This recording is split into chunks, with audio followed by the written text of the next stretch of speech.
ప్రియతమ mayor sir ఈరోజు ఇక్కడికి వచ్చారండి.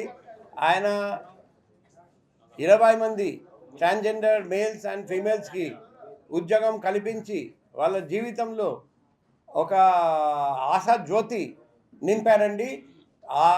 ఈ 20 మందిని చూసి మిగిలిన ట్రాన్స్జెండర్స్ కూడా ముందుకు వచ్చి మాకు సహకరిస్తారని, వాళ్ళకు మిగతా వాళ్ళు కూడా 1 by 1 అందరికీ ఏదో ఒకటి మంచి రెస్పెక్టబుల్ సోర్స్ ఆఫ్ లైవ్లీహుడ్ ఇవ్వాలని ఉంది. ఇంకా 5 వాళ్లకు స్టేట్ బ్యాంక్ ఆఫ్ ఇండియా నుండి లోన్ తెచ్చి వాళ్ళు కూడా ఇప్పుడు బిజినెస్ చేస్తున్నారు. సో ఈరోజు మనం మేయర్ గారి చేత 20 మందికి ఉద్యోగం కల్పించడం, ఇంకా 5 SBI హెల్ప్ తీసుకొని ఉద్యోగం కల్పించడం, మొత్తం 25 మందికి నూతన సంవత్సరం రాబోతుంది. అంతకు ముందే నూతన జీవితం ఏర్పాటు చేయడం మన అందరికీ చాలా సంతోషం. ఇంకా వందల మంది ఉన్నారండి ట్రాన్స్జెండర్ మన సిటీలో. ఇప్పుడు మిగతా వాళ్ళకు కూడా రీహాబిలిటేషన్ కోసం మనం ప్లాన్ చేయాలి. నేను మీ అందరికీ తెలియజేస్తున్నా, మన భారతదేశంలో ఎక్కడ జరగని విధంగా కానీ విని ఎరగని ఈ ఇనిషియేటివ్ తీసుకోవడం జరిగింది. అది ఆయన హెల్ప్ లేకపోతే ఇది జరిగేది కాదు, సాధ్యం కాదు. అందుకే Vizag city police is grateful. Commissioner గారి ద్వారాగా తెలుసుకునే పరిస్థితి, ఆ బాధ్యత అధికారుల్లో కానీ పేదవాడికి కానీ ఒకే విధంగా చూసే ఏకైక కమిషనర్గా మన కమిషనర్ గారు గుర్తుండే పరిస్థితి. ఎందుకంటే ఫోన్ కాల్ డైరెక్ట్గా అటెంప్ట్ చేస్తూ ఎవరికైతే అక్కడ ఇబ్బంది ఉందో నేరుగా ఆ కింద అధికారికి ఆదేశించే వ్యక్తి ఎవరున్నారంటే విశాఖపట్నానికే గర్వంగా చెప్పుకున్న మన కమిషనర్ గారు. అటువంటి వ్యక్తిత్వంతో వీళ్ళ ఏరియాకి పెట్టిన విధానాన్ని తీసుకునేది మంచి శుభదినం.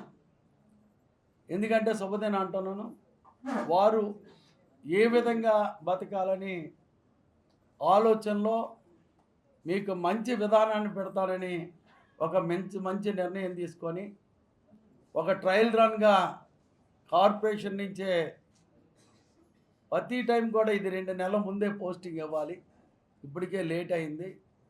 ఇది కాకుండా అలాగే విశాఖ డైరీలు కానీ నేను డైరీ వాళ్ళతో కూడా డిస్కస్ చేస్తాను.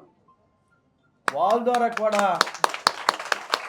మనం ఎక్కడైతే పాయింట్లు పెడుతున్నామో ఆ పాయింట్లో కూడా కొంతమందిని వాళ్ళు వ్యాపారం చేసుకునే విధానం, అంటే వ్యాపారానికి అలవాటు చేసే బాధ్యత, ఏదైతే వాళ్ళ జన్మలో తప్పు జరిగిన దాంట్లో ఈవేళ ఇబ్బంది పెడుతూ బాధలతో బయటికి తిరుగుతున్న ఈవేళ కుటుంబాల నుంచి పైకి వచ్చి కుటుంబాలకు సంబంధం లేకుండా జీవిస్తున్న, ఎందుకంటే మనతో ఒక మానవ జన్మ, ఆ జన్మకి ఎవరికైనా గుర్తింపిచ్చే బాధ్యత అందరిలో కలగాలి.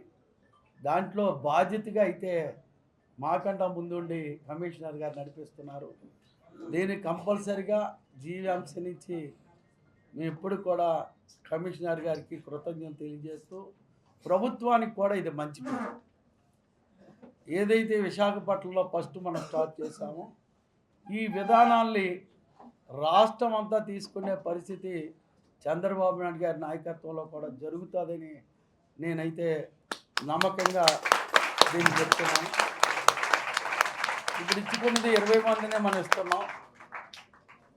నేను కొన్ని డైరీలతో కూడా మాట్లాడి మనం కొన్ని పాయింట్లు కార్పొరేషన్ లిమిట్లోనే మిల్క్ పాయింట్స్ పెట్టుకున్నాం సార్. ఆ బూతుల్లో కూడా వాళ్ళు పెట్టుబడి పెట్టుకొని రన్ చేయనందుకు ఏదైతే ఇప్పటి వరకు ఉన్న బూతులు కూడా మేము పిలిచి రిక్వెస్ట్ చేస్తే వాటి ద్వారా కూడా ఎంప్లాయ్గా అంటే సొంత స్వయంకృషితో వాళ్ళు అభివృద్ధి అవుతారు. దానికి కూడా మీ సూచనల మేరకు విశాఖపట్నంలో ఏదైతే ఉపాధి కోరుకున్నారో ఆ ఉపాధిని పూర్తి చేయనందుకు మా పూర్తి సహకారం ఉంటుందని కమిషనర్ గారికి తెలియజేస్తారు. చరిత్ర సృష్టించినోడు ఇప్పుడు ఆ చరిత్రని తిరగరాయబోతున్నాడు. అబద్ధాల గోడల్ని బద్దలు కొట్టి నిజాలను రాగా మీ ముందుంచబోతున్నాడు. నిజమైన వార్తల కోసం వెంటనే డౌన్లోడ్ చేసుకోండి రా యాప్ని.